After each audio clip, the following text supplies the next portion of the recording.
Assalamualaikum warahmatullahi wabarakatuh. Jadi di sini kami berdua akan mempresentasikan tugas dari mata kuliah Artificial Intelligence dengan dosen pengampu yaitu Bapak Ahmad Zaki Falani, Eskom, Mkom, dengan judul kami yaitu Sistem Pakar Talenta. Nah, kami dari Teknik Informatika dengan anggota kelompok yaitu saya Ahmad Rizal Azroki dengan NIM 043210009. Saya Ida Lutfia Rahman dengan NIM 043121020. Artificial Intelligence yaitu desain buatan adalah seperangkat teknologi yang memungkinkan komputer melakukan berbagai fungsi lanjutan, termasuk kemampuan untuk melihat, memahami, dan menerjemahkan bahasa lisan dan tulisan, menganalisis data, membuat rekomendasi, dan banyak lagi. Artificial Intelligence adalah tulang punggung inovasi dalam komputasi modern, membuka nilai bagi individu dan bisnis, misalnya yaitu Optical Character Recognition atau OCR menggunakan AI untuk mengekstrak teks dan data dari gambar dan dokumen, mengubah konten dan data terstruktur menjadi data terstruktur yang siap untuk bisnis dan membuka wawasan yang berharga. Pengertian sistem pakar. Sistem pakar adalah suatu program komputer atau sistem informasi yang mengandung beberapa pengetahuan dari satu atau lebih pakar manusia terkait suatu bidang yang tertentu spesifik. Pakar dewasa merupakan seseorang yang memiliki keahlian khusus di bidangnya masing-masing, contohnya dokter, psikolog, mekanik, dan sebagainya. Perangkat ini pertama kali dikembangkan oleh Pearson Program Kecerdasan Buatan atau AI sekitar tahun 1960-an dan 1970-an serta baru diterapkan pada tahun 1980-an. Pendahuluan. Sistem cerdas merupakan sistem yang menerapkan kecerdasan buatan, yaitu kecerdasan buatan adalah salah satu bagian ilmu komputer yang membuat agar mesin komputer dapat melakukan pekerjaan seperti dan sebaik yang dilakukan oleh manusia. Sistem pakar yaitu sistem pakar atau expert system merupakan salah satu lingkup utama dalam kecerdasan buatan. Di sini komputer digunakan sebagai sarana untuk menyimpan pengetahuan para pakar. Dengan demikian, komputer akan memiliki keahlian untuk menyelesaikan permasalahan dengan meniru keahlian yang dimiliki oleh pakar.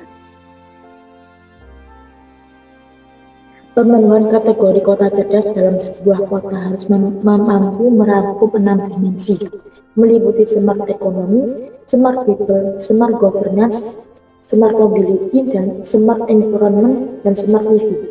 Pada kategori smart people, salah satu cakupan dalamnya adalah kemauan untuk terus-menerus belajar seumur hidup. Sedangkan pada kategori smart governance, salah satu cakupan dalamnya adalah pelayanan publik, negara ASN, dan pelayanan publik dalam penyelenggaraan pemerintahan. Pelayanan publik tidak merupakan suatu tolak ukur kinerja pemerintah yang paling kasat mata. Masyarakat dapat menilai langsung kinerja pemerintah berdasarkan pelayanan yang diterimanya. Untuk itu, proses pelayanan publik di semua lembaga adalah suatu hal yang mendasar yang harus segera ditingkatkan. Metode penelitian talenta. Berdasarkan pemaparan di atas, maka tujuan dari penelitian adalah merancang sebuah aplikasi sistem cerdas berbasis pengetahuan, yaitu sistem pakar talenta. Dengan singkatan, tanya lengkap seputar layanan publik dan perizinan. Talenta dapat menjadi portal awal bagi semua kalangan masyarakat dalam memperoleh informasi layanan publik dan perizinan, dan juga dikemas dalam bentuk tatap muka berbasis AI. Tujuan dan manfaat. Tujuannya yaitu talenta, singkatan tanya lengkap seputar layanan publik dan perizinan. Saya dapat memberikan kontribusi dalam pemenuhan Selain dapat memberikan kontribusi dalam pemenuhan dimensi smart people dan smart government menuju smart city, sekaligus juga dapat memberikan kontribusi dalam mempercepat arah dan strategi implementasi TIK. Manfaatnya yaitu yang pertama, dapat menciptakan pelayanan publik yang prima. 2, dapat meningkatkan kualitas pelayanan publik dengan ASN yang memiliki kemampuan dan kapabilitas dalam melaksanakan tugasnya. Tahap perancangan dan pengembangan sistem. Ada 3 unsur penting dari pengembangan sistem pakar, yaitu adanya pakar, pemakai atau user, dan sistem. Pakar adalah orang yang mempunyai pengalaman khusus akan suatu masalah. Dalam sistem, pengalaman tersebut disimpan sebagai basis pengetahuan dan basis aturan, sedangkan pemakai user adalah orang yang ingin berkonsultasi dengan pakar lewat sistem. Sendiri menyediakan berbagai fasilitas untuk mendukung pakar dan pemakai atau user. Komponen-komponen dari sistem pakar yaitu 1. Akuisisi pengetahuan.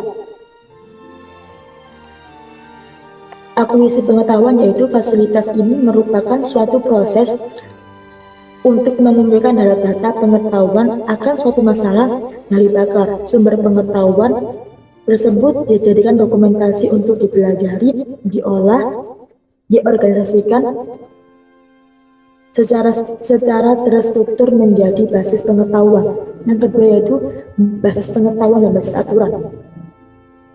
Setelah proses akuisisi pengetahuan selesai dilakukan, maka pengetahuan tersebut harus dipresentasikan menjadi basis pengetahuan dan basis aturan.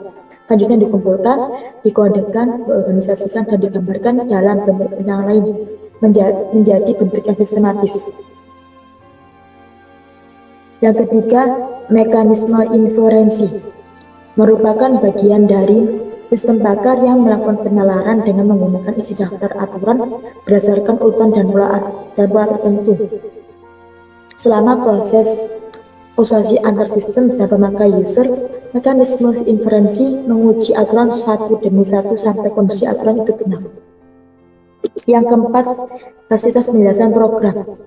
Memberikan penjelasan tentang bagaimana program dijalankan, apa yang harus dijelaskan pada pemakai atau user tentang suatu masalah, memberikan rekomendasi kepada pemakai user, mengakomodasi kesalahan pemakai user, dan menjelaskan bagaimana suatu masalah terjadi. Yang kelima, antarmuka atau interface dan pemakai atau user. Syarat utama membangun antarmuka pemakai atau user adalah kemudahan dalam menjalankan sistem. Semua kesulitan dalam membangun suatu program harus disembunyikan. Yang ditambahkan hanyalah tampilan interaktif, komunikatif, dan kemudahan pemakai.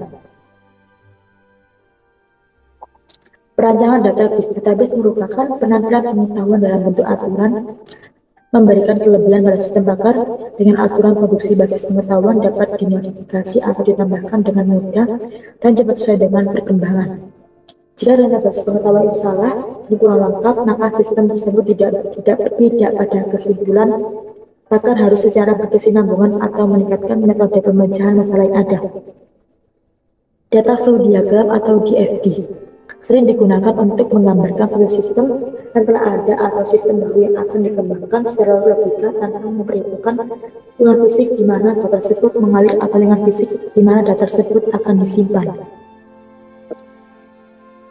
Struktur sistem. Sistem pakar talenta terdiri dari 2 bagian utama, yaitu menu untuk pakar dan menu untuk pemakai atau user.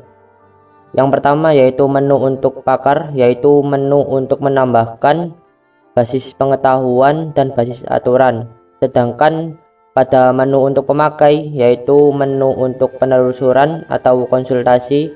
Selain kedua menu tersebut, talenta juga dilengkapi dengan menu info untuk panduan pemakai atau user dan keterangan program seperti gambar di samping, yaitu pada menu pakar yaitu berisikan basis pengetahuan dan basis aturan. Nah, di basis pengetahuan yaitu terdiri dari model layanan, ciri-ciri layanan, keterangan layanan, meliputi syarat, prosedur, biaya, dan waktu. Kemudian di menu pemakai yaitu ada konsultasi, dan yang terakhir yaitu di menu info. Di menu info berisikan panduan untuk pemakai atau user dan keterangan program. Oke, lanjut. Interface sistem pakar talenta. Nah, pada menu utama dalam sistem pakar talenta, sebelum memasuki menu utama pakar ataupun menu utama pemakai atau user, terlebih dahulu dihadapkan pada pilihan untuk memilih salah satu pengguna, yaitu login sebagai pakar atau login sebagai pemakai untuk konsultasi.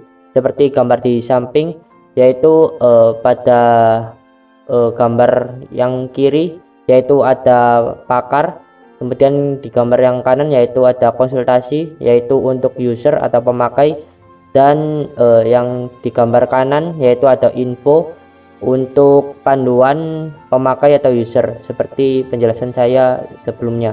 Oke, lanjut. Nah, kemudian yaitu di sini ada isi menu interface sistem pakar talenta. Pada pilihan pengguna sebagai pakar, sebelum kita masuk ke menu selanjutnya, kita diharuskan untuk memasukkan nama dan juga password. Kemudian setelah itu klik masuk. Oke, lanjut. Nah, kemudian menu pakar. Nah, kemudian menu utama pakar yaitu menu untuk menambahkan basis pengetahuan dan basis aturan.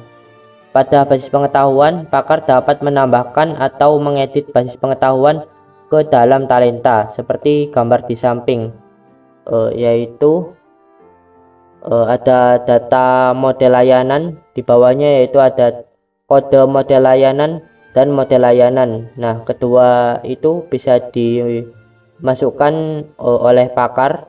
Nah, kemudian di bawahnya yaitu ada daftar model layanan, itu pakar bisa memasukkannya. Setelah dimasukkan, pakar bisa mengedit, mengupdate ataupun menghapus. Oke, lanjut. Setelah pengetahuan dimasukkan ke dalam talenta, pakar kemudian menentukan basis aturan. Basis aturan berisi model layanan, dan keterangan seperti gambar di samping, yaitu basis aturan di bawahnya ada model layanan. Nah, model layanan ini diambil dari basis pengetahuan yang telah dimasukkan oleh pakar. Kemudian di bawahnya yaitu ada layanan, keterangan layanan, ciri layanan, dan penjelasan keterangan layanan. Nah, di sana di bawahnya yaitu ada kode dan juga layanannya. Oke, lanjut. Nah, kemudian di sini ada menu utama pemakai atau user. Pemakai atau user dapat memulai konsultasi dengan menjawab pertanyaan-pertanyaan dengan memilih jawaban dari sekian jawaban yang tersedia, hingga akhirnya diperoleh jawaban atau informasi akhir yang dibutuhkan oleh pemakai atau user. Seperti gambar di samping, yaitu ada beberapa pertanyaan yang bisa dipilih oleh pemakai atau user. Oke, lanjut. Nah, setelah itu selama proses konsultasi antara talenta dan pemakai atau user, mesin inferensi menguji aturan satu demi satu sampai kondisi aturan itu benar, menentukan semua tahap yang terjadi dalam dialog dan pengambilan keputusan. Jika pemakai atau user ingin mengubah pilihannya, maka sistem akan menampilkan kembali pertanyaan-pertanyaan yang ditampilkan sebelumnya dengan menekan tombol kembali. Setelah pemakai atau user menginputkan pilihan-pilihan yang disediakan oleh talenta, maka talenta akan menampilkan kembali ciri-ciri layanan atau perizinan yang telah diinputkan oleh user, seperti gambar yang ada di samping. Oke, lanjut. Nah, kemudian ketika pemakai atau user menekan tombol proses, maka talenta akan menampilkan hasil penelusuran yang berupa jenis layanan atau perizinan apa saja yang harus diurus, seperti gambar di samping, yaitu ada penelusuran tentang rekaman data yang akan dianalisis. Oke, lanjut. Kemudian dari hasil penelusuran didapat penjelasan lebih detail mengenai keterangan layanan atau perizinan yang berupa syarat, prosedur, biaya layanan, dan waktu penyelesaian layanan atau perizinan. Kemudian pemakai atau user bisa memilih dari penjelasan-penjelasan yang telah disiapkan oleh sistem, seperti gambar di samping, yaitu ada hasil penelusuran. Oke, lanjut. Nah, kemudian penjelasan hasil konsultasi dirangkum dalam menu penjelasan. Nah, seperti pada gambar di samping, yaitu ada penjelasannya. Oke, lanjut. Nah, kemudian ini untuk tampilan terakhir, yaitu tampilan menu info berisikan panduan pemakai atau user, yaitu bagaimana cara mengoperasikan sistem dan keterangan umum mengenai sistem. Seperti gambar di samping, yaitu ada dua pilihan, panduan pemakai dan keterangan sistem pakar talenta. Oke, lanjut. Oke, dari penjelasan kami berdua bisa tarik kesimpulan, yaitu perancangan sistem pakar talenta singkatan dari tanya lengkap seputar layanan publik dan perizinan dapat mengawali pengembangan aplikasi berbasis kejelasan buatan atau Artificial Intelligence atau AI di dalam bidang pemerintah, khususnya pelayanan publik. Talenta mampu menyediakan konsultasi online layanan seorang pakar secara non-stop karena dalam talenta terdapat dokumentasi ilmu, pengetahuan dan pengalaman para ASN yang sudah ahli dan lama berkecimpung dalam bidang pelayanan publik dan perizinan. Konsultasi online yang tidak melibatkan peran ASN dapat dijalankan oleh talenta tanpa besar waktu dan tepat. Segala informasi yang pasti dan transparan tentang persyaratan, prosedur, waktu penyelesaian dan biaya dalam pelayanan publik dan bisa mampu disediakan oleh talenta secara sistematis dan terstruktur. Sekian presentasi dari kami berdua, kurang lebihnya mohon maaf. Terima kasih. Wassalamualaikum warahmatullahi wabarakatuh.